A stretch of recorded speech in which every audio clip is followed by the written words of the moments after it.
If you're dissociated from yourself, you're dissociated from your identity, from your body, that means that you don't have an ability to be intimate with yourself. And I'm not talking sexually, I'm talking about seeing yourself.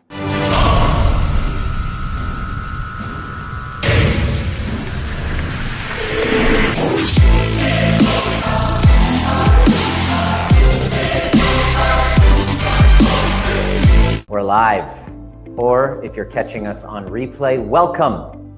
My name is Dr. Nima Rahmany. I've been a chiropractor for 18 years, and now I host this show. It's called Trigger Proof. And who would have thought that we're here about 4 months later, my 20th episode. We've had several guests.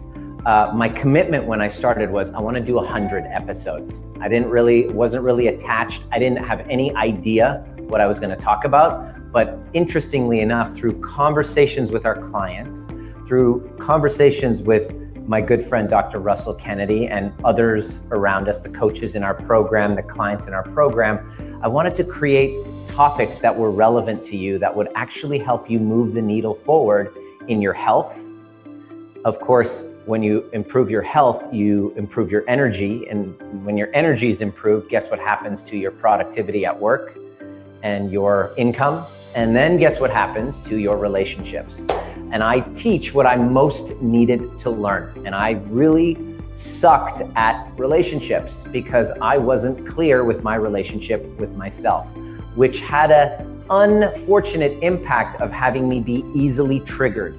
In other words, I teach what I most need to learn, and what I most needed to learn was how to regulate myself in the face of external validation, which I'm seeking so desperately, and criticism, which I'm running away from so desperately.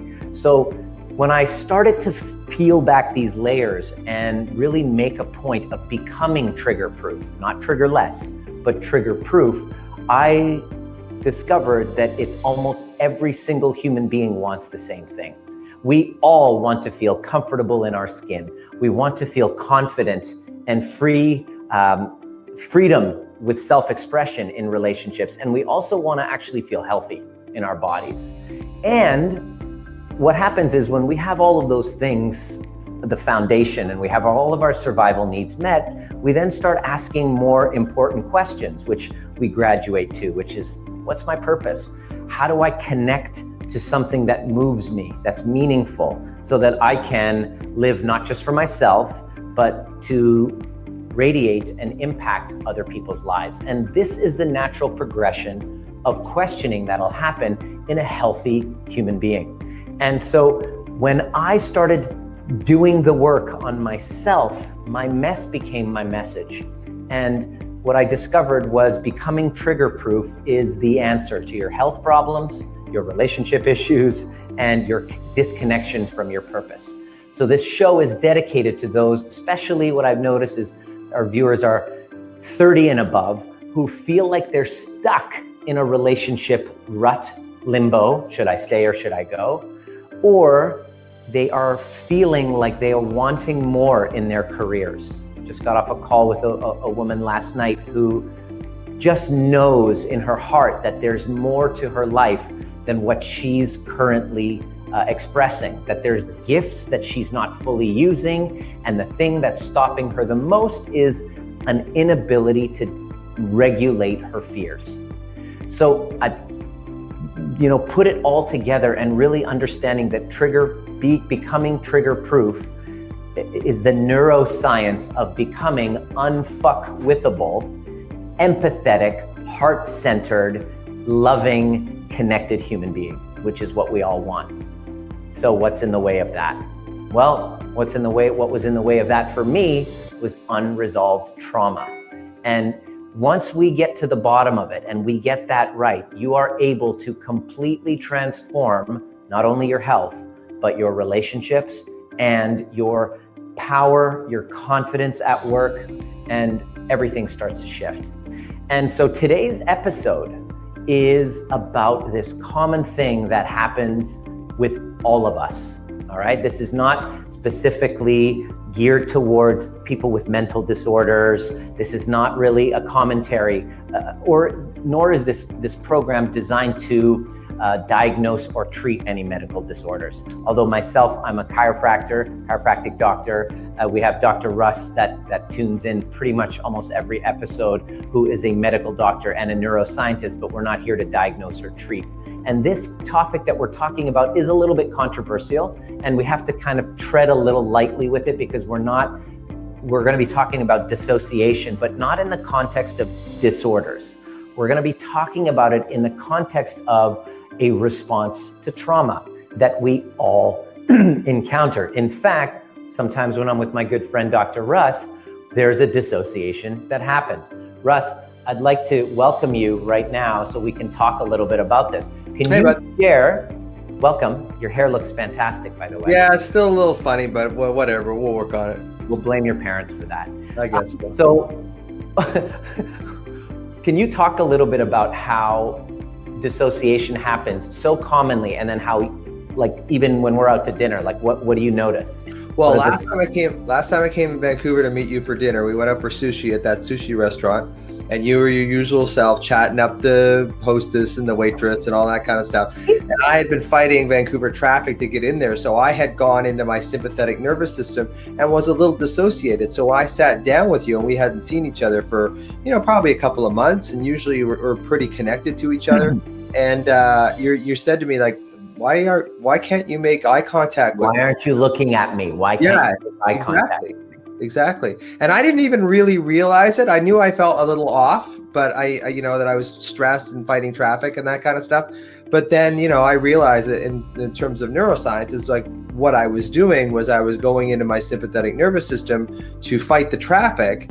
But when you're in that sympathetic nervous system state, you lose the ability to be connected. You lose what's called the social engagement system of the limbic brain, of the emotional brain. So I can't be fighting traffic and being connected at the same time. That's why, go ahead. And the interesting thing about that was that you weren't aware of it. This is the key to dissociation. We're going to define it in just a moment so that you can and then give you some signs and symptoms to look at. But here's the key component to this, Russ, is that at that moment, I had to say, Russ, why aren't you looking me in the eye when I'm talking to you? You're kind of looking away. You weren't aware that you were there until I told you. Yeah. And you weren't aware that I was in fight or flight, because I'm really good at making it look like I'm present and I'm here, because I've dealt with this for a long time. So I know how to sort of fake it, but you can't fake your nervous system. So now you know this stuff, and now you actually call me on it. I said, you'll say, well, you're out of social engagement right now. Where are you? Like, where are you right now?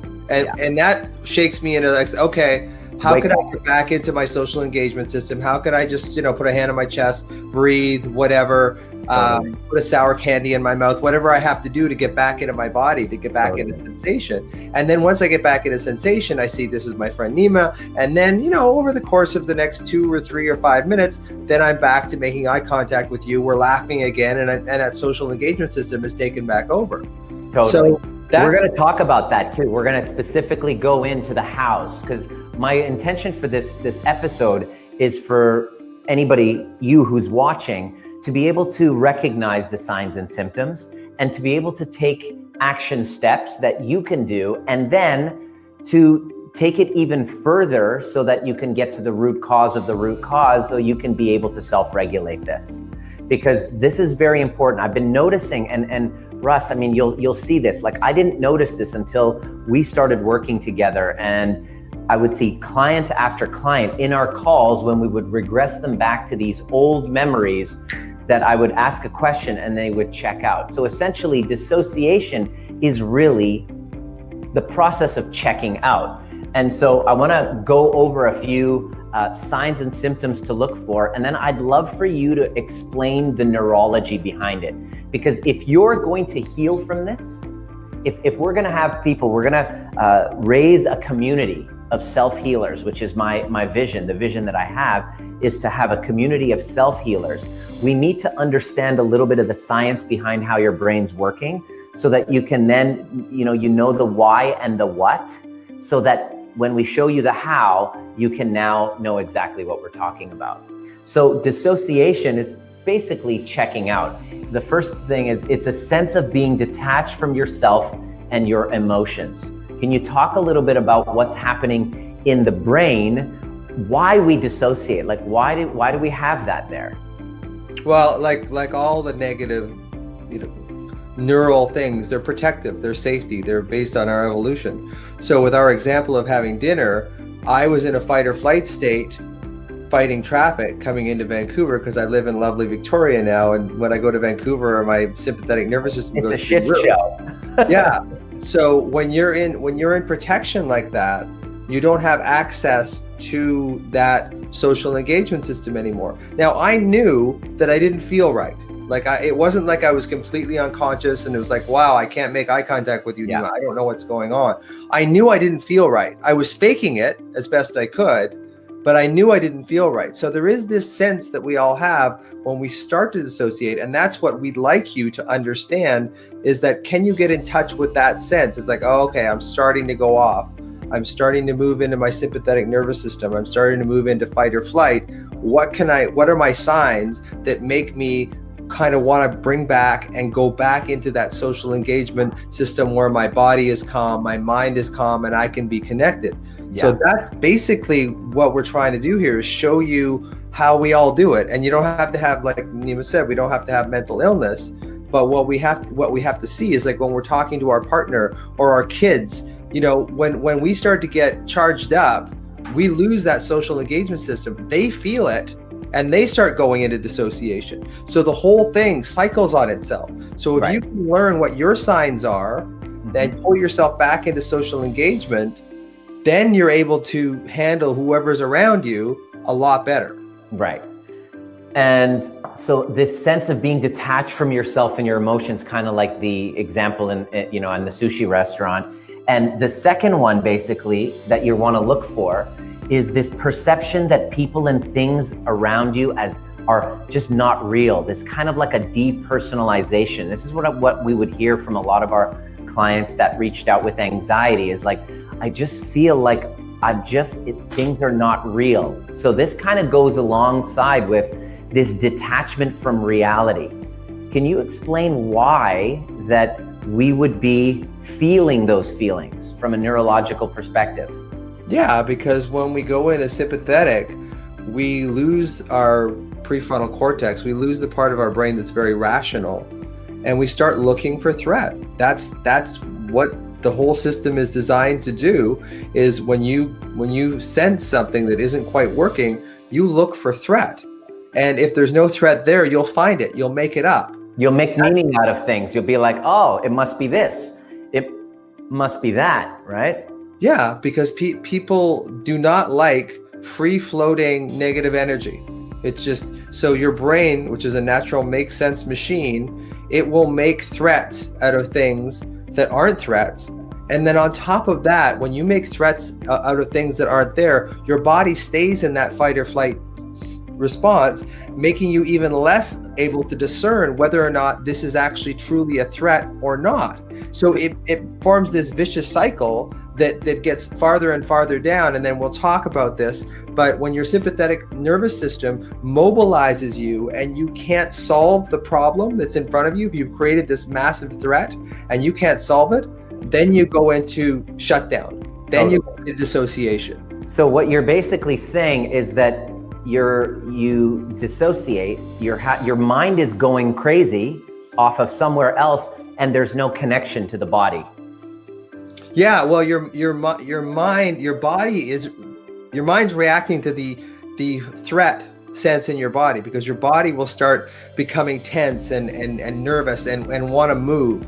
And I see this with a lot of people when I get close to their emotional issues, is they'll start fidgeting, they'll start moving in their chair, because it's their sympathetic nervous system trying to mobilize them because they perceive a threat. They don't want to talk about this thing that we're trying to expose. And on top of that, they've lost their ability to really rationally look at things because they're out of that social engagement system. Totally. So our job, or your job, whoever you want, is to know when you're going into dissociation, and then sort of move yourself back into movement, like things like dance, or splashing cold water in your face, getting into sensation, And then that will step you back up into being able to be socially connected again. That's when your creativity comes back. That's when your calm nature comes back. And it's a hierarchy, like we put on the board before. There's that hierarchy. Yeah. We'll go into that in just a moment. Yeah, sure. The next part, if you are noticing yourself, like your mind is there and you're detached from your body, well, of course, you're going to have questions like, who am I? This blurred identity. Who am I? Is this really real? What's real?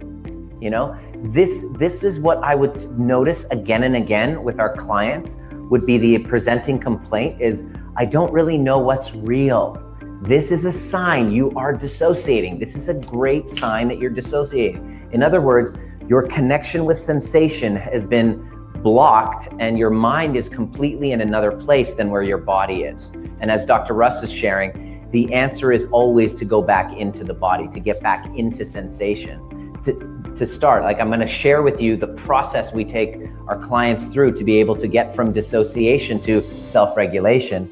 The next one, basically, if you have this blurred identity and perception that things around you are not real and you are detached from yourself and your emotions, how do you think your relationships are? With your family, with friends, with your partner, with your children? Not good. Because if you're detached from yourself and dissociated from you, there's no way you can actually have an authentic relationship with someone else. That's when you start to notice that you feel like you're putting on a mask all the time. It's like, I feel like I'm pretending constantly, and I can totally relate to that. During a period when I was in fight or flight or freeze, I couldn't go to social engagements because I was sick and tired of pretending to be somebody that I'm not. And it was exhausting. And so a relationship and work disconnection, no doubt. You know, that's why we help people with relationship and career limbo, is because usually it's a dissociation from a previous trauma. And the last one is an inability to cope. Our resilience is completely gone. When we are dissociated, we're not able to handle, our nervous systems are so overloaded and bombarded that we just freeze. We can't cope. So in those cases, it's important for you to understand why. Why am I this way? Why does this happen? Because if you want to heal from that, if you want to transform that, you first have to know the 3 specific steps that we go from connected, feeling connected with ourselves, connected with others, calm nervous system, socially engaged, to completely paralyzed and dissociated. So there's a few steps. Russ, can you just go over this? There's the 3 stages that we go through, going from completely connected to dissociated. Can we and when you're listening, I want you to just watch yourself in different scenarios and where you fit in. And this could be acute, like something that just happened, or it could also be something chronic you've been dealing with for 3 months, 6 months, 5 years sometimes, the clients that we see. You want to talk about that, Russ? Yeah, sure. So to use our show as an example, or your show as an example here, like when we first started, I'm connected to you, you know, I'm in ventral vagal, you know, I know you. Ventral vagal. Yeah. Can you talk about that? Yeah.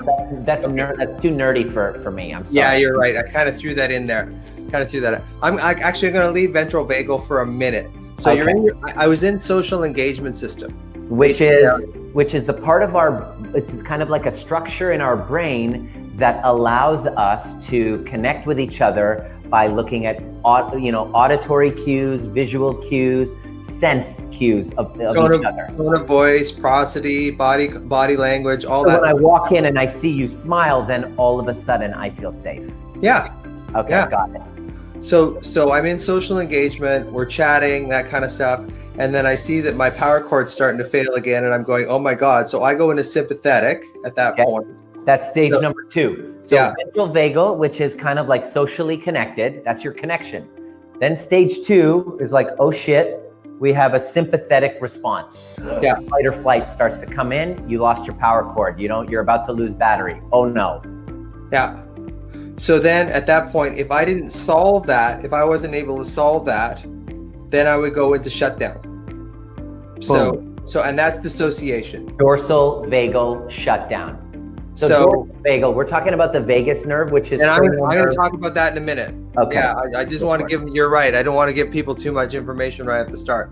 But the example that I give is a squirrel that's out in the backyard, right? Yeah. So the squirrel, he's connecting his nuts, looking at that. He's looking like, hey, Shirley. What did you just say? He's collecting his nuts. Okay, got it. Yeah, I thought you said connecting. I thought you said, because you skipped, I thought you said connecting with his nuts. I said, okay, oh, no, I didn't. I know. This is not that kind of a show. That's a different show. Okay, different show. That's episode 21. That's the Saturday night version. Tune in next week because we'll talk about connecting with nuts next week. This week, we're going to talk about dissociation. Next week, you want to be here. So, imagine a squirrel in the backyard and he's collecting his nuts and, he looks over at his buddies and he looks, hey, Shirley, that's I like your nuts. You're doing a good job there. Then all of a sudden, don't call me Shirley. Yeah. Well, I don't know. You can make up any name. Shirley, I thought was a good name for a squirrel. So then a predator comes in, like a dog or whatever comes in. Now he goes into sympathetic mobilization, right? This is classic fight or flight. So initially he's in social engagement. Hey, Shirley, like your nuts. And then there's a predator comes in and then he goes into sympathetic activation. So this is stage two, Stage two. So then he runs and he gets into the corner where there's a fence and there's no escape and the predator has him cornered. So what he does then is he goes into dorsal vagal, which I'll talk about in a minute, but he goes into complete shutdown. They feign death. Yeah. So that the predator will leave them alone. A freeze response. Freeze response. Classic freeze response. Fight, flight, freeze. So those are the three stages. Sympathetic activation, like there's a danger. I've got to run. I've got to mobilize. And then when that sympathetic thing doesn't work, when that activation, that mobilization doesn't work, and I'm still trapped and the problem isn't resolved, then I go into shutdown. Right. And that's the process that we go through. So in humans, the way that would work is if I'm talking to you and you are having some problem and you were abused, say, by your dad when you were younger, like say he beat you or hit you, and we say, well, tell me a little bit about your father hitting you. All of a sudden, you'll go into sympathetic reaction, right? I'll want to avoid. I'll want to run. I'll want to avoid. Yeah, you'll start to fidget. You'll start to move. You might start writhing in your chair a little bit. And then the more we get into it, you may just sort of start looking away, checking out. And there's this feeling like I've lost you as a patient, and that's dissociation. So the way we have to bring you back out of dissociation is bring you back through that sympathetic nervous system, partly. So I get you to mobilize, get into sensation. Getting into sensation. I just want to slow you down there because this is really important. The way that you get out of dissociation, the first step is to become aware of it. That's challenging in its own right. But you'll be able to know the cues. And that's why having a community and a commitment is so important, because then when we call each other out and we can now recognize the triggers, the first step is to get into sensation. Going from shutdown, dorsal vagal shutdown, we got to go upwards towards mobilization. So having a sour candy, touching, cold water on your face, dancing again, and you pointed it out really quite accurately there. When you're in dorsal vagal shutdown, we'll talk about vagus in a minute. When you're in shutdown, you don't realize that you're in shutdown. So your world starts, it's almost like you're passing out. It's almost like your world starts to close in on you. Like you're not aware. You don't see it. So the trick is to realize, what are my signs of dorsal vagal shutdown? And it can I have a question. I just want to interrupt you there. Yeah.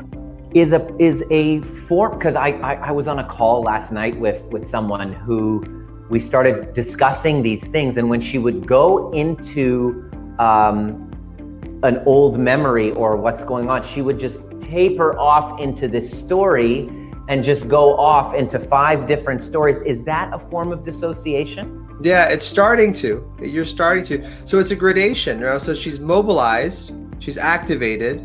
And if she feels that you're not understanding what she's saying, or if she feels that she's not understanding what she's saying, then it goes further into dissociation. Boom. Okay.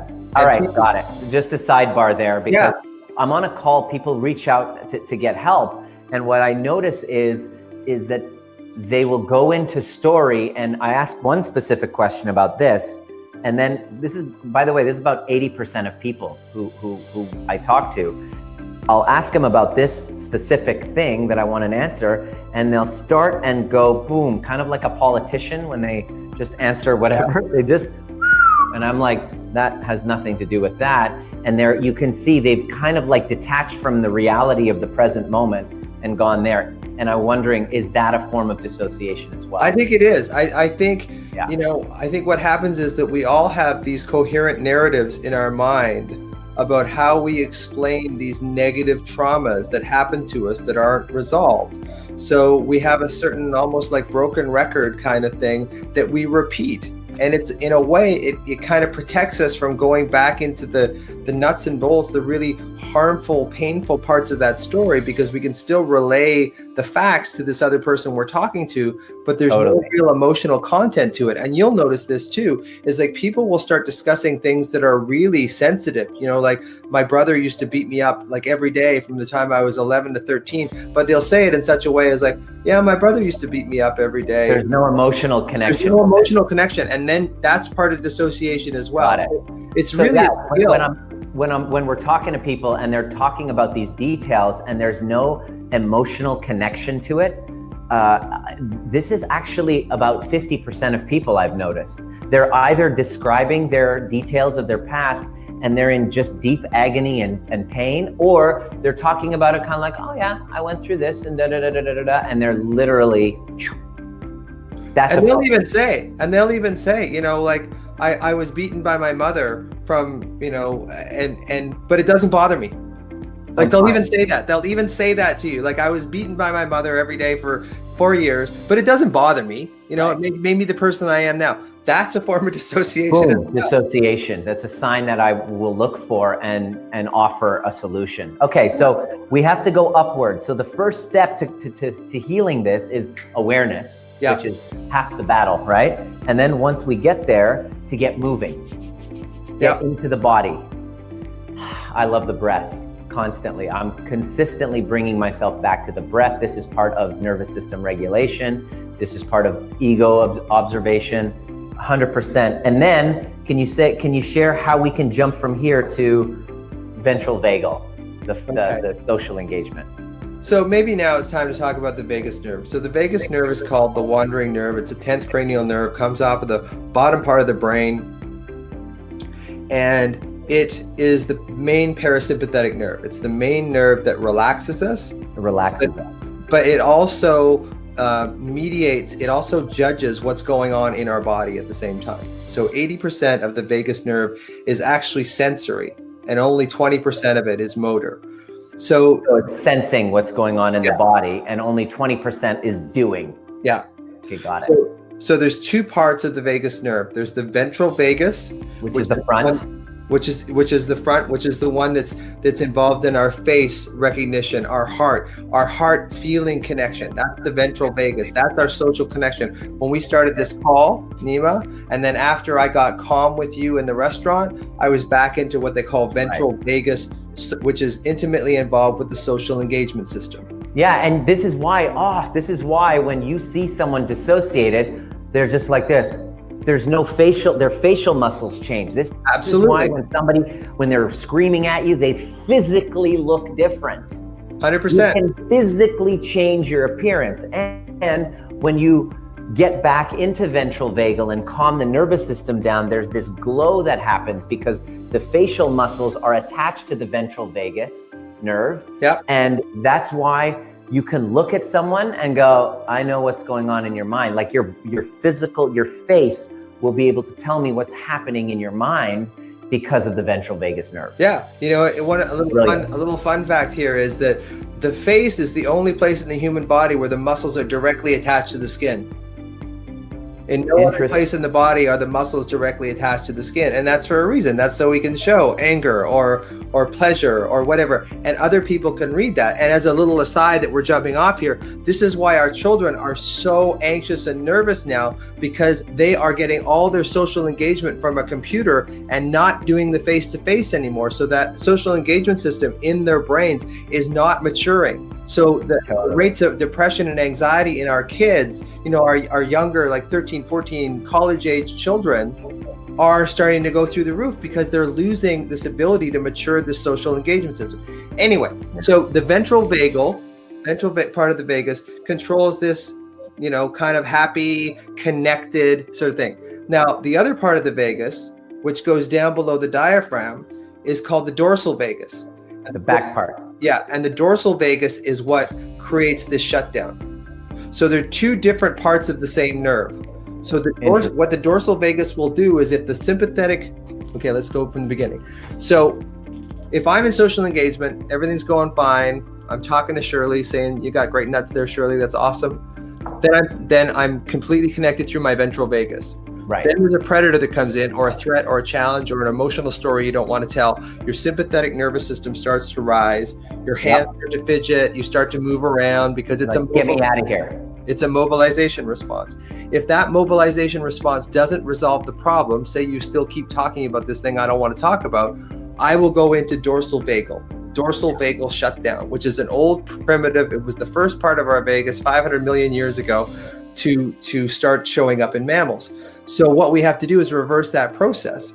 So we get into dorsal vagal. We know we have some sense of this is how, and I'll tell you what happens with me. With me, I go into this thing with, if I have a disagreement with my wife or my kids or whatever, I go into this thing where I go upstairs, I flip on my thing, and I start mindlessly scrolling through Facebook or Instagram or something like that. Your Instagram post was great today, by the way, about going into the water in Vancouver. I love that. So that's my tell. If I'm up there by myself in my room in the dark, scrolling through social media, I know I've dissociated.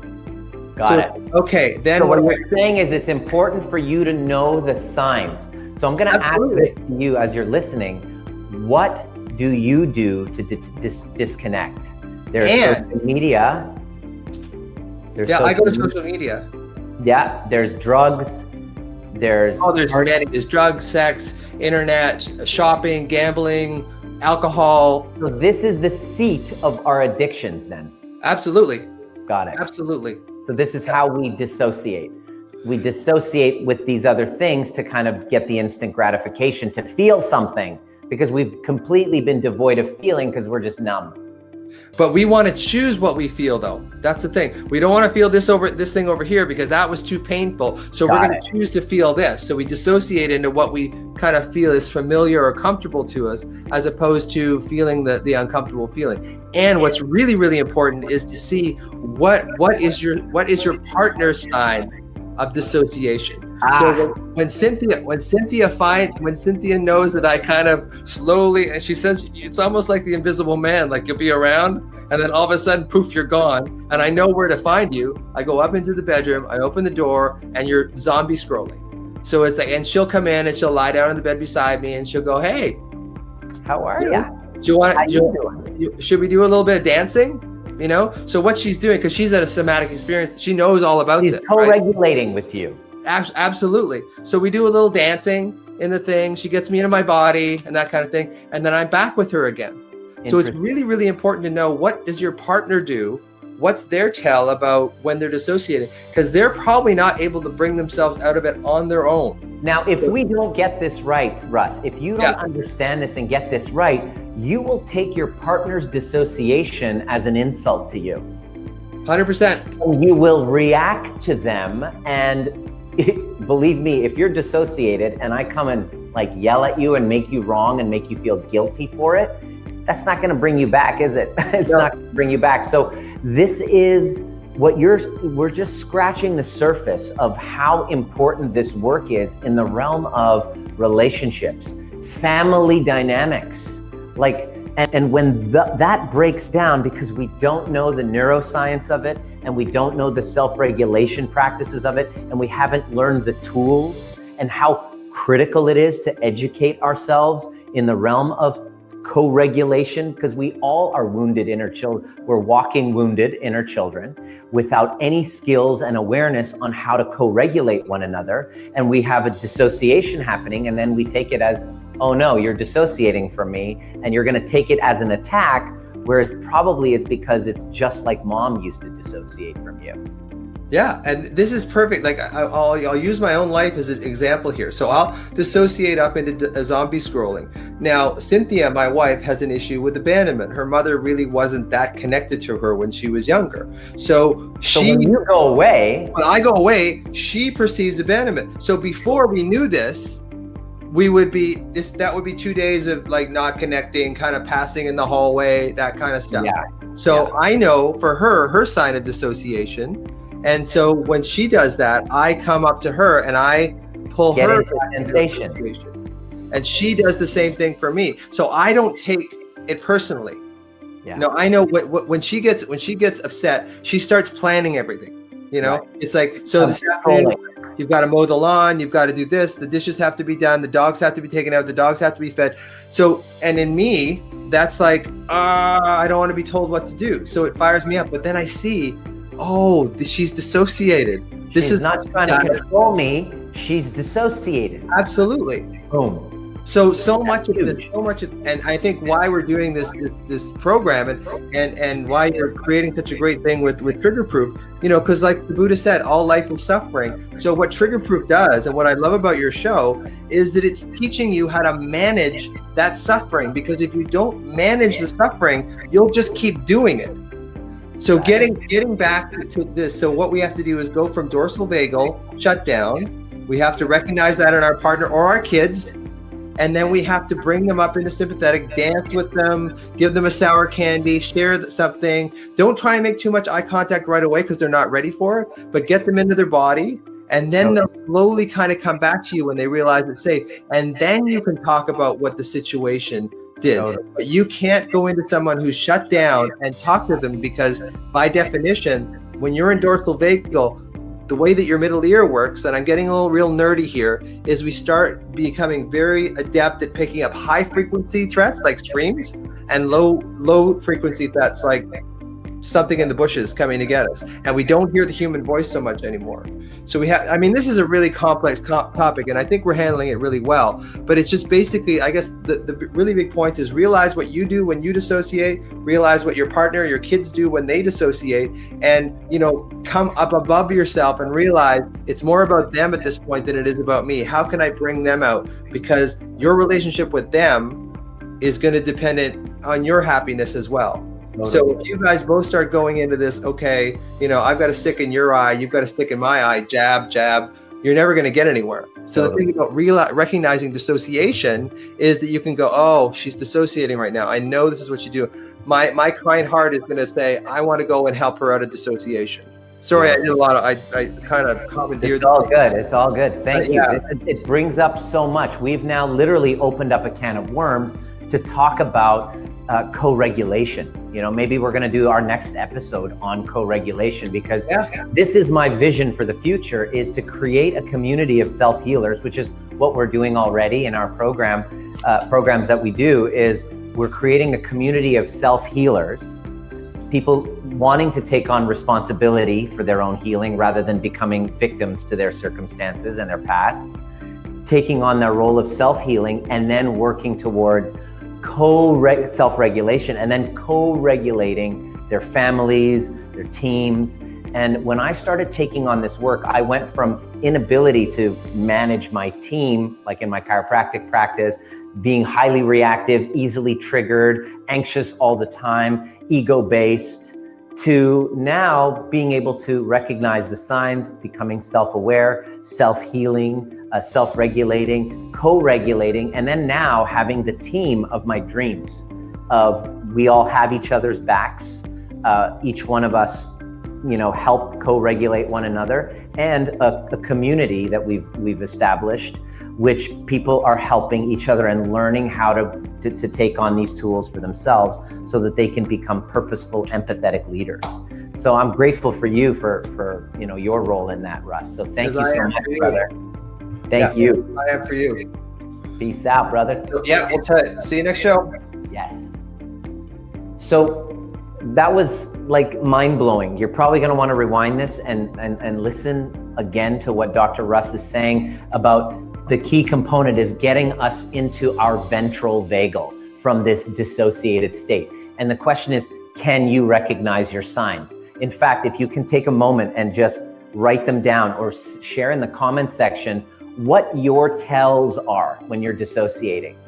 You check out, you go into your cave, this is that dissociation. And then what we're gonna do is we're gonna talk a little bit about when somebody close to you, like a kid, one of your kids or your partner dissociates, and you're finding yourself getting very triggered by this and you're wanting them fixed. We're gonna share a story, a real life example of how my sister from another mister, Eilina, had an experience with her kid growing up after going through a divorce and all of this stuff, and how she was able to inadvertently help him by helping herself. And we're also gonna hear from her son himself. He's actually one of my boys now. He's like my little brother. And he's actually here and he's gonna share his side of it, specifically for you if you're a parent and you're having a kid who's going through a challenging time, to hear his story and his transformation and transition. And as we all are, he's a work in progress too. We're gonna have him come and share. But before I do that, I really wanna share with you how to get yourself from dorsal vagal shutdown. If you've been chronically like that, these signs and symptoms, a sense of being detached from yourself and your emotions, a perception that people and things around you are not real, blurred sense of identity, I don't know who I am, and now it's really wreaking havoc in your relationships, and you're actually ready to take responsibility and become better at your inability to cope. The solution that I share is what I had to go through in order to transform it. I share it on every episode, but it's basically what we need to do is we have to upgrade the intimacy. If you're dissociated from yourself, you're dissociated from your identity, from your body, that means that you don't have an ability to be intimate with yourself. And I'm not talking sexually, I'm talking about seeing yourself because you're so dissociated. So intimacy basically is being seen, being heard, being known, feeling safe to be real with yourself, with another human being. And in order to heal from this, we must upgrade our intimacy. So this is the path I went through. And the first part was to unfuck your nervous system. The trauma that you've gone through in your body gets stored in the cells, and you are now full on in alarm. And if that's true, and you are in alarm, 3/4 of your brain isn't working. Your neocortex is shut down. You're in this dorsal vagal shutdown, or you're in sympathetic response. Either way, your health will suffer if you don't get that right. Your digestion is shot. Your hormones are screwed. Your sleep is crap. Your reproductive system isn't working. Trying to have kids, infertility, endometriosis, PMS, all of these signs and symptoms. Depression, anxiety, all of these that have a pill for each of them are all the result of dorsal vagal shutdown and sympathetic response. These are all stress-related disorders, which is why I'm teaching this now rather than sitting in an office consistently dealing with a one-on-one. I want to be a teacher to help people heal their nervous systems. And the next thing that we do is to clear these past resentments. These resentments and regrets that we have from our primary caregivers to ex-partners to ex-business associates, we're holding on to these stories, these narratives. And the way that we are telling ourselves and other people these narratives actually has an impact on your life and your health. When we're telling these stories and these narratives, the way that we tell them, they actually impact your health and your life. One event can happen. It's either the worst thing that ever happened to you or the best thing that ever happened to you. And the connection that I have with that narrative, that story, will absolutely impact the results. So we must clear the past resentment. And I always say forgiveness is the authentic recognition that the highest form of forgiveness is the authentic recognition that everything served you and that there is nothing to forgive. Now let me say that again. The highest form of forgiveness is the authentic recognition that everything served you and that there is nothing to forgive. And when you clear those past resentments, you're able to see the people who wronged you as wounded children. And you're truly seeing that. It's not just oh, I'm grateful for it. No. There's got to be an authentic body-based connection to gratitude. And usually in our clients, in our lives, the workshops, and in our programs, we actually see this release of floodgate of emotions when they get there. And the third part basically is you must learn how to dance with that dark passenger, that ego. And the way that we have it in the context of dissociation is when you really get good at dancing with that dark passenger, you're able to pick out when you're dissociating. You're like, like in the beginning, when you start this process, these practices, you don't even know that you don't know. You don't know what you don't know, and you don't know that you're dissociated. And when you have the next part, which is a commitment to healing this and a community to mirror it for you, you're now able to see it.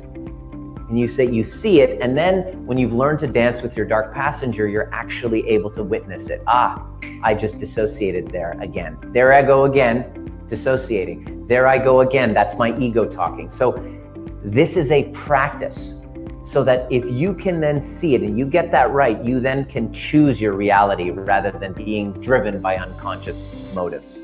When you regulate your nervous system and clear your past resentment, you're now able to be present in your body.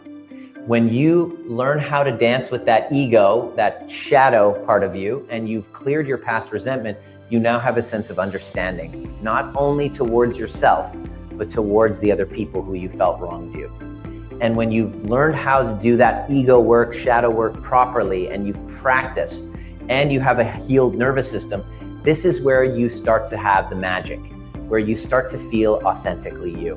This is where you start to get this sense of self again. When you have this problem of, I don't know, what's real, what's not real, when it's because your nervous system's screwed and you don't know how to actually witness your ego. When you learn how to do that, you then have your sense of self. You're like, I know who I am. And oddly enough, your purpose is revealed to you once you've gotten there, okay? Now, the key component to this is that you must also learn how to do empathic communication with yourself. Many of us are empaths. Many of you are empaths, and you've learned, vigilantly how to tune into others. And what we've noticed is you've lost the ability to tune into yourself.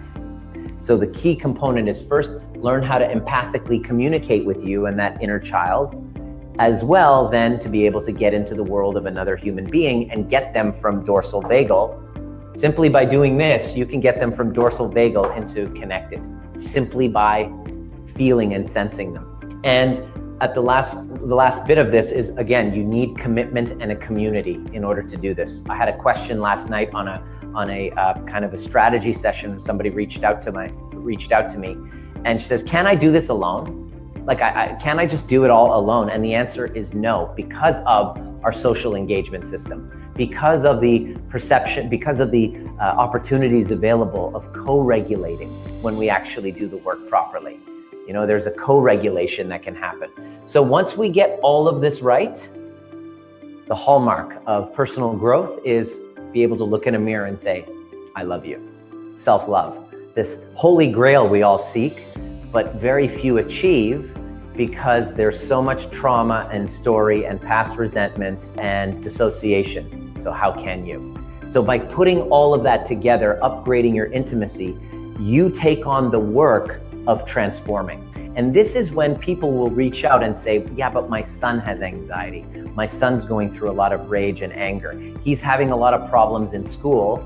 And can you help my son? Can you help my daughter? This is where a lot of parents will reach out to me. And oftentimes I'll ask the question, I'll say, does your son want to work with me? And they say, no, he wants nothing to do with it. And I say, well, unfortunately, I can't help them, because the only people that I can help are the ones, because I don't help them, I teach people how to help themselves. You must be hungry in order to want to learn. You can't feed someone who isn't hungry.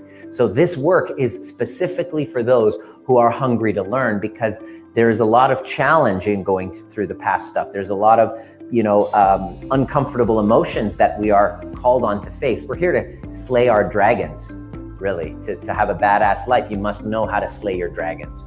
So this is only for those who are willing. And so what I usually tell clients who want to fix their kids is, if you just turn around and do this work on you, what happens is you go from your sympathetic response and dorsal vagal shutdown sympathetic response. And when you're in sympathetic response and you're around your kids, how do they feel? They want to avoid you. They want nothing to do with you. But when you get out of that sympathetic and you get into ventral vagal and you feel safe in your body and you've done this work on you, you've now given your kids the greatest opportunity to transform. So how do you help your child, your friend, your kid, your friend, your partner, when they're dissociating? Well, we're going to answer that question by inviting someone onto the show. He's live here. I want to introduce my main man, Omid. Come on over here, brother. He's in the studio, and I want to introduce him. And I've known him quite some time. What's up, brother? Thank you for having me here. Yeah, man, it's great to have you. Now, so Omid, I've known his mother, Eilina, who's also one of the team members in our programs, and she started off as a client. And then what happened is she went through a relationship breakdown in her marriage to your father. Yep. And then all of a sudden, she's like, okay, some crappy shit was going on in her life. My world was kind of turned upside down, yeah. Everybody's was at the same time, you know, it was a really, really challenging time for us. Yeah. So how old were you? What did you go through? I feel like I was at a very vulnerable age. I was like 16 at the time. And in my opinion, that's like when like kind of a child, like a kid is kind of like trying to find his way, and you know, a teenager's not always the easiest to deal with. Like, and what was it like being at home? At home, it was a very like, I wouldn't say I was scared, but it was a very uncomfortable feeling. Yeah. Because the energy and the vibe just wasn't what it used to be. Totally. And I kind of went into my own like shutdown, like my own routine, like just do what I like to do, and then that's it. You know? You just detached from everything, dissociated. Exactly. And then what would you notice? Obviously, you had a lot of, you know, emotions going on because of that, and confusion. A lot of repressed emotions as well, yeah. Like anger. Anger, exactly, yeah. So you were just stuffing it in and you were checked out. Exactly.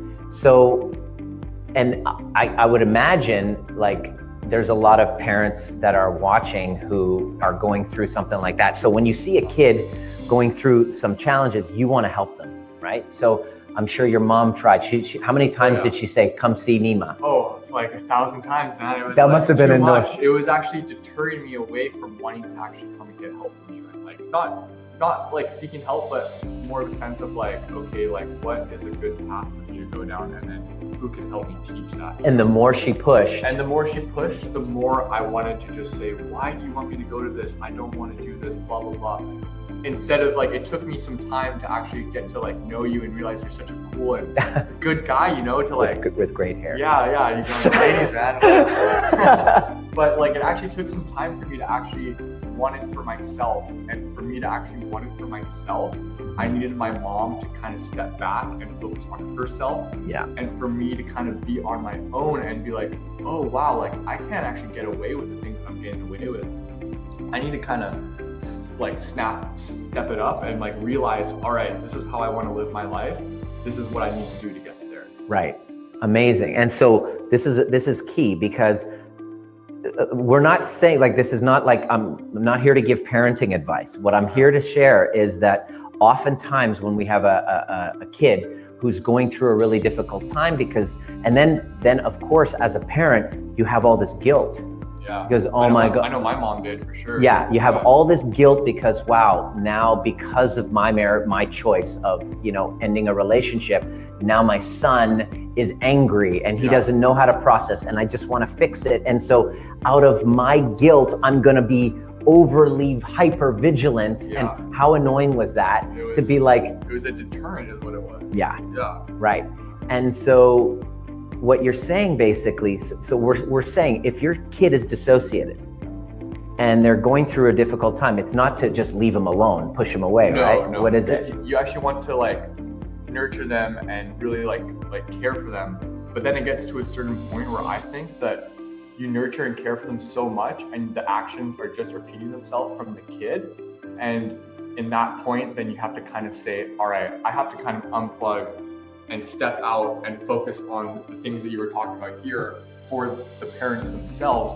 And in that instance, from my personal experience, that is when it might take some time, but that is when the kid starts to realize, oh, like, this is all the things that my mom was trying to actually tell me, or my parent. Now I can figure it out Exactly. It takes some time for that, because I know it took me it wasn't a short time. It took some wake-up calls. It took a few wake-up Okay, calls.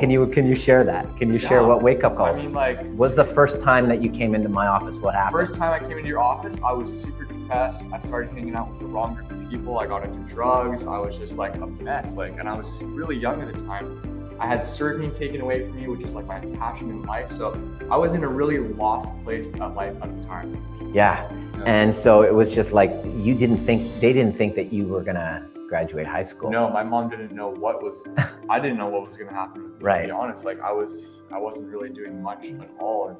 And like at that point, like before that, I'm lucky. Like I've grown up with really fortunate parents. Like I've been a pretty productive kid, but yeah, your parents are awesome. But it only takes like that type of thing for all of that, however many 16 years of being a parent, for your kid to just go into boom. All of it for what? Downward spiral. Exactly. And so that was a scary time for your mom, and she's like, I wanted, like, what do we do? And so that was your first wake-up call. That was, I would say, the first one. And then what we worked on from that was to get you connected with what were your number one highest value. What my values were. And your purpose, which was surfing. And we just got you connected with that. And so, we got him connected with the fact that he feels fully alive when he's surfing. And he learned that when he was in Costa Rica, and then lived in the Bay Area, Half Moon Bay.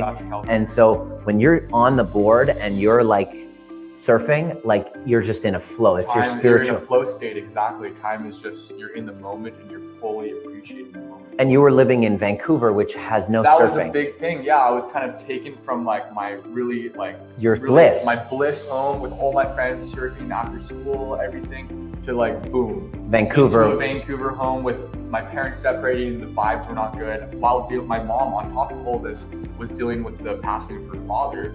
So that was a great time. It was just a great time. It was just, the best time. It was like the best times. It was like everything coming. But to be honest, you have to go through those times to really like get to where you want to get to.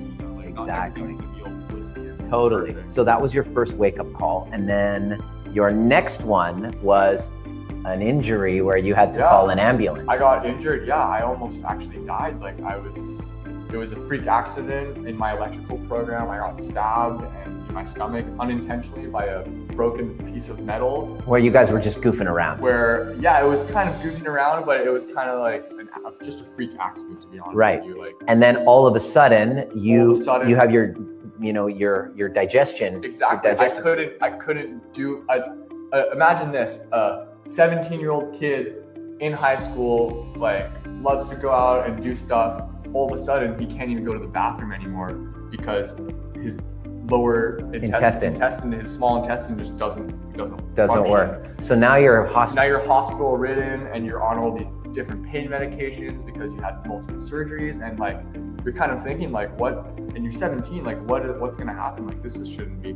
17-year-old should be really healthy and vibrant, And so you're sitting there, and then all of a sudden you have like some revelation. So it's through your breakdowns. Exactly. And that was also a time where my mom also, like, she was trying so hard to get me to like come to all your meetings and everything. And I was just like, I would actually want to go to these things, but if my mom is just pressuring me, then it really takes it out of you to not. It just, it takes all the kind of like I wouldn't say the fun, inspiration. But your inspiration and your drive to actually want to do these totally. things. But honestly, like that wake-up call was like a big one, because my mom, the big thing of what I think made me wake up is my mom kind of was like, all right, I'm doing all these things to help my son, but clearly it's not working because I'm pushing it on him. I need to focus on these things for my own self. You heard it from the kid. To be honest with you, heard it from the kid. Yeah, that's my own personal experience from my own experience. So. Amazing. And so that was the turnaround. And I gotta tell you, not only did he graduate high school, but he's now, guess what he's doing now? He's surfing the waves of the world. He's absolutely certain that he wants to do that. And he's close. How far are you from becoming? I'm just a couple of years from becoming a paramedic now. 2 more years away from becoming a paramedic. Interesting. And just like last week, you were here in the city and there was a car crash that happened. Yeah. You literally saw it in front of you. You stopped the car and you went in, and I was really, really lucky, right place, right time. And luckily everybody was okay and there was no fatalities or anything. and you went in there, and you were, before the ambulance showed up, you were on the scene. Exactly. Yeah. And fight you were or like, flight mode, you know, you just like, you get into it and you're like, whoa, like everything, you're on adrenaline and everything just like time, just you're really in that moment. And like, luckily it was the right place and right time. amazing. And so this is what's possible, parents, when you nurture lovingly your kids as you normally would, and you take on the self-regulation so that they can then find meaning and purpose from themselves through their breakdowns. Yeah. Right on, man. Thank you for being here, man. Thank you so much for having me. You man. did great. Like, give him a round of applause. Can you give him some love for this? Omid, Thanks, big bro. love, man. Yeah, thank you. Nima's the man. Like, this guy's helped me through so much. Like, thank you so much. Yeah. Love you, brother. Thank you, bro. Thank you. All right. Take care, guys. Thank you. Awesome. So that's huge. I mean, like to hear that, like what opens up for you as a parent when you see your kid struggling, but then you see one that's made it through the other side, and he deserves all the credit, not all the credit. The other person that deserves the credit is with us right now. And I would love to introduce her right now. Eilina, how did it feel to have your son just share that? Did you have like, did you have like a shivering grin the whole time? Yes, I'm in awe. I'm so proud of both of you. I'm so proud of him, and I'm really in awe. It's incredible to see that. I was just imagining how you must be feeling listening to your son talk like this. If we can reverse back to that day that you came to my office in tears, dragging this guy along, can you share your side of it for people? Because we're talking about helping someone else who's kind of detaching and dissociating, and there's so many parents, it's like an epidemic. They reach out to me, can you help my kid with anxiety? Can you help my kid with so-and-so? They'll list all of these symptoms, and then I always think about you because you've been trying to push Omid to come into, you know, the overview experience workshops and to work together, and he's been so resistant. And can you just share that journey from that moment where you brought him in to what you saw right now? Like, wow. I think what us parents can really connect to when we're experiencing that kind of event is the desperation that we feel. And when we are feeling that desperate, we actually go into our alarm. Our nervous systems go into alarm. So we don't actually become as effective or as helpful as we could be because we're desperate.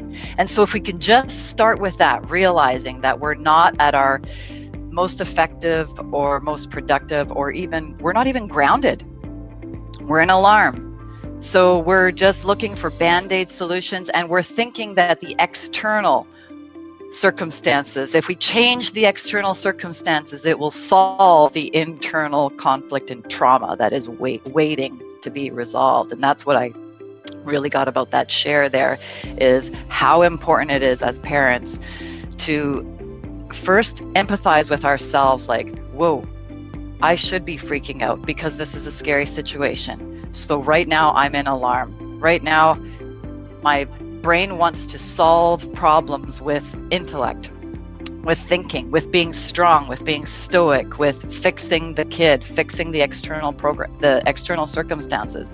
When in fact, the healing work to be done is the internal journeying, going inward and uncovering what the trauma was from our history that needs to be resolved. And so you just said it right there. Yep. What's the best way? I mean, using you as an example, because how many years have you been trying to get Omid to talk to me, to come to the workshop? How many years have you been trying? And I'm like, Eilina, if he doesn't want to, he doesn't want to. Yeah. And then what was it like for you that all of a sudden he's like showing up and he's participating and he's actually engaging? What do you feel was the big shift that finally got him to engage?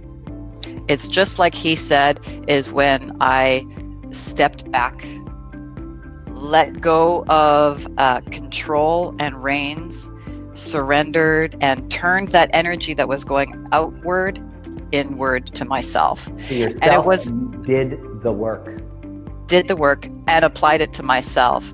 And it requires a leap of faith, a massive leap of faith, that you letting go of the old way you used to do things with your kids is going to create the change that you're looking for. So that leap of faith is scary because, like Einstein said, the definition of insanity is doing things the way that we have always traditionally done them and just repeating and repeating. But that's just habit. We just want to do it because it feels safe, but it wasn't working. So I had to let go, turn the attention inward, look at where my patterns were coming from. Yeah. And go deep into that work, which I did with you and which I now have the blessing to do with other people, thanks to our amazing team. Thank you so much for being an example. I imagined this moment and how great it would feel to have Omid coming and just being himself and sharing. And based on everything that you have gone through, like, woo-hoo, big love to you, sister. Big love to both of you. Thank you so much. This was such an incredible experience to see my kid. Huge. Give that perspective. Thank you. Thanks, hon. So really, it all comes down to yourself. It all comes down to, once you've gotten them to a safe place and you realize that if I were to turn all of this external pressure to help solve somebody else, why can't you fix other people? And your preponderance to wanting to fix other people, the answer every single time is to turn into yourself. I would see this often too. It's kind of like a weird behavior. And I don't want to single out moms because I'm not a mom, so I can't really judge. However, from a practitioner standpoint, and my twin brother who's a dentist will notice the same thing, patients will come in with their kid who's sore, and then the mother will be like, he's very anxious, he's this, I have to be there. And when the mom is there, the kid behaves a certain way. And then what I would notice, I would say, Mom, do you mind? Can I just get you out of the room? And as soon as I detach the mother, that anxious mother energy, I got it out of the room, and I was able to be just with the kid and just fart around, joke around, and connect with him. All of a sudden, I could adjust him with no problem. So there was something going on with that entangled dynamic, which you have with your children. You can't mistake it. You cannot deny it. There's an entanglement. And so if the best thing that you can do for your children is to make the most of yourself, is to follow your purpose, is to live according to your values and vigilantly go towards your calling. Because when you do that and you're feeling fulfilled from within, your ventral vagal system is activated and you're calm and you're centered. And the energy that you're giving off to your children is that of safety. And they will in turn completely transform, as you saw my good buddy Omid. He's like my little brother. Whenever he's in town, we hang out, we go for dinner. And it just brings me great satisfaction to be able to kind of look back and see the journey, and just to give you a little bit of inspiration that what happens when you turn the work towards yourself and you dedicate your life to making the most of yourself, a regulated, empathetic human being, following the principles of this model, because it's so complete. It's the top-down cognitive and the bottom-up somatic. You need to have a multidisciplinary approach. You need to have community, and you need to be committed in order to do that. This did not happen overnight. It happened with great commitment and with community.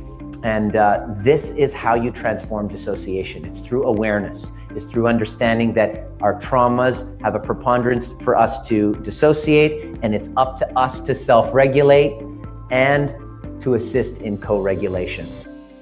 Thank you once again for being here for another episode. Hopefully you got something meaningful out of this. Please ask any questions in the comments. Send me a private message if you have any questions and you possibly want to participate in an intimacy audit where we kind of give you an assessment of where you're at, where you'd love to be, and what's in the way, and possibly joining us in one of our live trainings in Australia, in Vancouver, in Dubai, in Europe, somewhere in the world. I love teaching people these principles in real time. Over a weekend, you can completely transform your nervous system, transform your intimacy, transform your relationships and your health and your business. This is why I'm put on this earth. This is my purpose, and it gives me great meaning and purpose to help you find your meaning and purpose. Thanks for tuning in once again. We'll see you next week, same time, same station. Peace out.